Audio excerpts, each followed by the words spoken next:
வரலாறு மறுபக்கம், தெரிந்த வரலாற்றின் தெரியாத மறுபக்கம். வணக்கம் நேயர்களே, இது வரலாறு மறுபக்கம் சேனல். இன்னைக்கு நம்ம எதை பத்தி பேச போறோம்னா, ஏற்கனவே நம்ம போன வீடியோல கணிதமேதை ராமானுஜரை பத்தி போட்டிருந்தோம். இன்னைக்கு நம்ம அதே போல ஒரு வரலாற்று சிறப்புமிக்க ஒரு தலைவரை பத்தி பேச போறோம். அவர் யாருன்னு பாத்தீங்கன்னா, ஒரு மிகப்பெரிய மக்களை ஒரு போர்க்களத்துல இருந்து பல பேர் உயிரை காப்பாத்தின ஒரு மாபெரும் மனிதர் அவரு. ஆனா அவங்க நாடே அவரை பெரிய குற்றவாளியா அறிவிச்சு பிற்காலத்துல அவர் தண்டனை அனுபவிச்சாரு. அந்த மனிதர் யாரு, அந்த நாடு என்ன, அது எப்படிப்பட்ட போர்க்களம்ன்றதை பத்தி தான் நம்ம இந்த வீடியோல பார்க்க போறோம். முழுக்க முழுக்க நம்ம ஜெமினியோட சப்போர்ட்டோட கரெக்டான ஒரு சில தரவுகளை நம்ம ஜெமினி மூலயமா உங்களுக்கு நான் வழங்க போறேன். வாங்க நம்ம வீடியோக்குள்ள போய் பேசலாம். வணக்கம். வணக்கம் நேயர்களே, நான் உங்கள் ஆர்கே. இன்னைக்கு நாம யாரை பத்தி பேச போறோம்னு இப்ப நம்ம ஜெமினியோட சேர்ந்து பேசுவோம். வணக்கம் ஜெமினி. வணக்கம் ஜெமினி. வணக்கம் ஆர்கே. ஆலன் டியூரிங்கை பற்றி பேச தயார். இன்று நாம் யாரை பற்றி விவாதிக்க போகிறோம்? ஆலன் டியூரிங் அவரை பத்தி தான் பேச போறோம். அவரோட முழு வரலாறு பொறுமையா சொல்ல ஆடியன்ஸ்க்கு புரியுற மாதிரி. ஆலன் டியூரிங் 1912ஆம் ஆண்டு லண்டனில் பிறந்தார். சிறு வயதிலிருந்தே கணிதத்தில் மிகுந்த ஆர்வம் காட்டிய அவர் கேம்பிரிட்ஜ் பல்கலைக்கழகத்தில் படித்து பட்டம் பெற்றார். இரண்டாம் உலகப் போரின் போது ஜெர்மனியின் எனிக்மா என்ற ரகசிய குறியீட்டு இயந்திரத்தின் தகவல்களை உடைக்கும் அணியில் அவர் மிக முக்கிய பங்கு வகித்தார். டியூரிங்கின் கண்டுபிடிப்புகள் நவீன கணினிகளின் வளர்ச்சிக்கு வலுவான அடித்தளத்தை அமைத்தன. ஆனால் அவருடைய தனிப்பட்ட வாழ்க்கை மிகவும் துயரமானதாக முடிந்தது. அவருடைய பங்களிப்பை பற்றி இன்னும் ஏதாவது தெரிந்து கொள்ள விரும்புகிறீர்களா? இந்த எனிவான்ற என்ஜின் வந்து பாத்தீங்கன்னா, இரண்டாம் உலக போர்ல போர்க்களத்துல ஹிட்லரால போர்க்களத்துக்குள்ள அனுப்பப்பட்டது. அது ஒரு மிகப்பெரிய ஒரு லாக். இப்ப நம்ம பேட்டர்ன் லாக் எல்லாம் மொபைல் போடுற மாதிரி அந்த எனிமாக்கு ஒரு பெரிய லாக் போட்டு அவங்க ரிலீஸ் பண்ணிட்டாங்க போர்க்களத்துல. அதை தடுக்கிறதுக்கு யாராலுமே முடியல. எவ்வளவு ட்ரை பண்ணி பார்த்தாங்க. அது வந்து தடுக்க முடியாதனால போர் வந்து ரொம்ப நீண்டு போயிட்டே இருந்து அவங்க மிகப்பெரிய வெற்றி பெற்று நிறைய பேர் கொல்லப்பட்டு குவிச்சு போட்டு இருந்தாங்க. அப்பதான் இந்த ஆலன் டியூரிங் வந்து அந்த லாக்கை வந்து ரிலீஸ் பண்ணாரு. அவரு நம்ம ஏற்கனவே பார்த்த வீடியோல சொன்ன கணிதமேதை ராமானுஜன் மாதிரியே ஆலன் டியூரிங்ன்றவரும் மிகப்பெரிய ஒரு கணிதவியலாளர். அது அவரோட சொந்த அறிவை கொண்டு அந்த எனிமான்ற அந்த இன்ஜினை வந்து ஓபன் பண்ணி பல கோடி மக்களை காப்பாத்தினாரு. மேற்கொண்டு அவரை பத்தி மறுபடியும் ஜெமினி கிட்ட கேட்போம். ஆமா, அவரை பத்தி மேற்கொண்ட தகவலை சொல்லு. சரி, ஆலன் டியூரிங் உருவாக்கிய டியூரிங் இயந்திரம் தான் கணினி அறிவியலின் அடிப்படை கருத்துக்களில் ஒன்று. மேலும் செயற்கை நுண்ணறிவுக்கான டியூரிங் சோதனையை வடிவமைத்தவரும் அவர்தான். போருக்கு பிறகு ஒரு குற்றச்சாட்டுக்கு ஆளாகி அவர் மிகவும் வேதனைக்குள்ளானார். பிற்காலத்தில் அவருடைய பங்களிப்பு அங்கீகரிக்கப்பட்டு மன்னரால் அவருக்கு மன்னிப்பும் வழங்கப்பட்டது. இதுபோல வேறு ஏதாவது தெரிந்து கொள்ள வேண்டுமா? ஆமாம், இப்போ அவர் மேல என்ன குற்றம் சாட்டப்பட்டது, எந்த விதமான தண்டனைகள் அவருக்கு பரிந்துரைக்கப்பட்டது? ஆலன் டியூரிங் மீது ஹோமோசெக்சுவாலிட்டி, அதாவது ஓரின சேர்க்கைக்காக குற்றம் சாட்டப்பட்டது. அந்த காலத்தில் அது இங்கிலாந்தில் சட்டப்படி குற்றமாக இருந்தது. அவருக்கு சிறை தண்டனைக்கு பதிலாக ஒரு நிபந்தனையின் பேரில் புரொபேஷன் வழங்கப்பட்டது. அதன்படி அவர் தன்னுடைய பாலியல் உணர்வுகளை குறைப்பதற்காக ஹார்மோன் சிகிச்சை மேற்கொள்ள வேண்டியிருந்தது. இது அவருடைய ஆரோக்கியத்தை மிகவும் பாதித்தது. இதை பற்றியோ அல்லது வேற ஏதாவது தெரிந்து கொள்ள வேண்டுமா? ஆமாம், இப்போ அவர் வந்து எந்த போர்ல எவ்விதமான பாதுகாப்பை மக்களுக்கு கொடுத்தாரு, அதனால மக்களுக்கு என்ன பயன் கிடைச்சது? ஆலன் டியூரிங் இங்கிலாந்தில் உள்ள பிளெட்ச்லி பார்க் என்ற ரகசிய ஆராய்ச்சி மையத்தில் பணியாற்றினார்.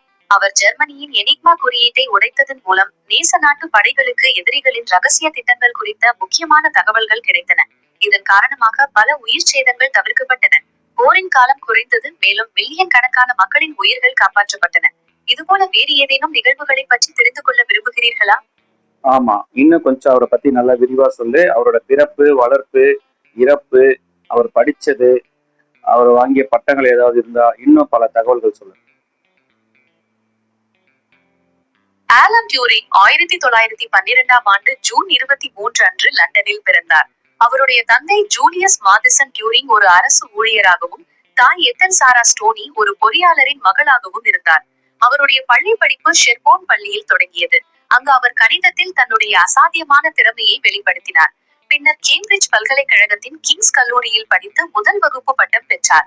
1938இல் அமெரிக்காவில் உள்ள பிரின்ஸ்டன் பல்கலைக்கழகத்திலிருந்து முனைவர் பட்டமும் பெற்றார். துரதிர்ஷ்டவசமாக அவர் தனது 41வது வயதில் 1954 காலமானார். அவருடைய மரணம் தற்கொலை என்று தீர்மானிக்கப்பட்டது. இவரை பற்றி இன்னும் ஏதாவது தெரிந்து கொள்ள வேண்டுமா அல்லது வேற ஏதாவது பேசலாமா? இல்ல, இவரை பத்தியே வேற ஏதாவது தகவல் இருந்தா சொல்லுங்க. ஆலன் டியூரிங் கணிதம் தாண்டி உயிரியலிலும் ஆர்வம் காட்டினார். குறிப்பாக தாவரங்களின் அமைப்பில் உள்ள வடிவங்கள் குறித்த ஆய்வில் ஈடுபட்டார்.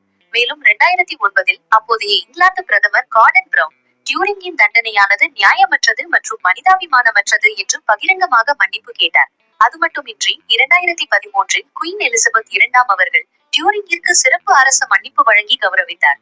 இவரை பற்றி வேறு ஏதாவது அறிய விரும்புகிறீர்களா? ஆமாம். ஆலன் டியூரிங்கின் வாழ்க்கையை அடிப்படையாக கொண்டு திரைப்படங்களும் நாடகங்களும் கூட எடுக்கப்பட்டுள்ளன. குறிப்பாக தி இமிடேஷன் கேம் என்ற திரைப்படம் அவருடைய வாழ்க்கையை உலகளவில் பிரபலப்படுத்தியது. இது போன்று வேற ஏதாவது தகவல் தெரிந்து கொள்ள விரும்புகிறீர்களா அல்லது நம் உரையாடலை நிறைவு செய்யலாமா? ஆலன் டியூரிங்க்கும் இந்தியாவுக்கும் ஏதாவது தொடர்பு இருக்கா?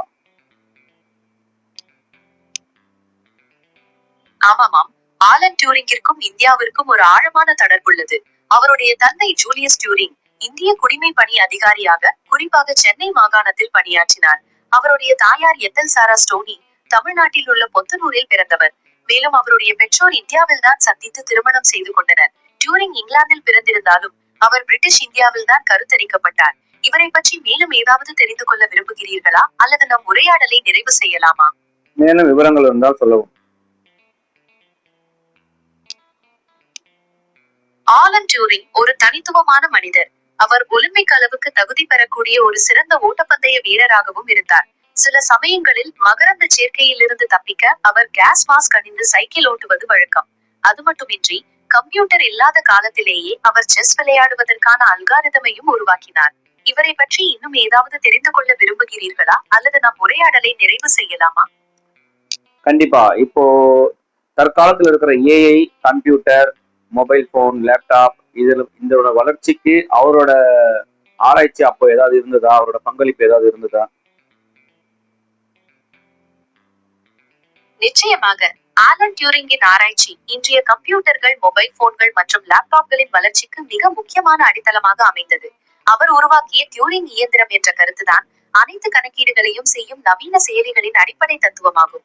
அதே போல செயற்கை நுண்ணறிவுக்கான சோதனையான டியூரிங் சோதனையை முன்மொழிந்ததன் மூலம் இன்றைய ஏஐ தொழில்நுட்பங்களின் வளர்ச்சிக்கும் அவரே வழிகாட்டியாக இருந்தார். இவரை பற்றி இன்னும் ஏதேனும் தெரிந்து கொள்ள விரும்புகிறீர்களா அல்லது நம் உரையாடலை நிறைவு செய்யலாமா? ஓகே. ஆலன் டியூரிங் ஏதாவது நிறுவனம் ஏதாவது வைத்திருந்தாரா? அது இன்றைய வரை ஏதாவது செயலில் இருக்கிறதா? ஆலன் டியூரிங் தனது பெயரில் சொந்தமாக எந்த ஒரு நிறுவனத்தையும் உருவாக்கவில்லை. அவர் முக்கியமாக அரசு அமைப்புகள் மற்றும் பல்கலைக்கழகங்களில் தான் ஆராய்ச்சியாளராக பணியாற்றினார். எனவே அவர் நிறுவிய நிறுவனம் என்று எதுவும் இன்றைய வரை செயல்பாட்டில் இல்லை. இவருடைய பணி குறித்து இன்னும் ஏதாவது தெரிந்து கொள்ள விரும்புகிறீர்களா? ஆம், சொல்லு. சரி, ஆலன் டியூரிங்கை பற்றி பல விஷயங்களை பற்றி தெரிந்து கொண்டோம். உங்களுக்கு வேற ஏதாவது சந்தேகம் இருக்கிறதா அல்லது உங்கள் வீடியோவிற்கான வேற ஏதேனும் தயாரிப்பு பணிகள் இருக்கிறதா? இல்ல, இப்போ நம்ம நேயர்களுக்கு விடை கொடுப்போம். இன்னையோட இந்த வீடியோ முடிச்சுப்போம். நேயர்களுக்கு வணக்கம் சொல்லு. உங்கள் அனைவருக்கும் என் மனமார்ந்த வணக்கம். நீங்கள் ஆலன் டியூரிங்கை பற்றி தெரிந்து கொள்ள எங்களோடு இணைந்ததற்கு மிக்க நன்றி. இது போன்ற பல தகவல்களை பற்றி பேச மீண்டும் சந்திப்போம். அதுவரை உங்களிடமிருந்து விடை பெறுகிறேன். நன்றி, வணக்கம்.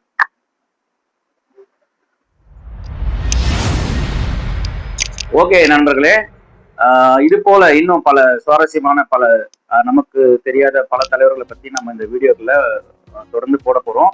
நீங்க தொடர்ந்து இந்த வீடியோக்கெல்லாம் பார்த்துட்டு கமெண்ட் பண்ணுங்க, ஃப்ரெண்ட்ஸோட ஷேர் பண்ணுங்க, லைக் பண்ணுங்க.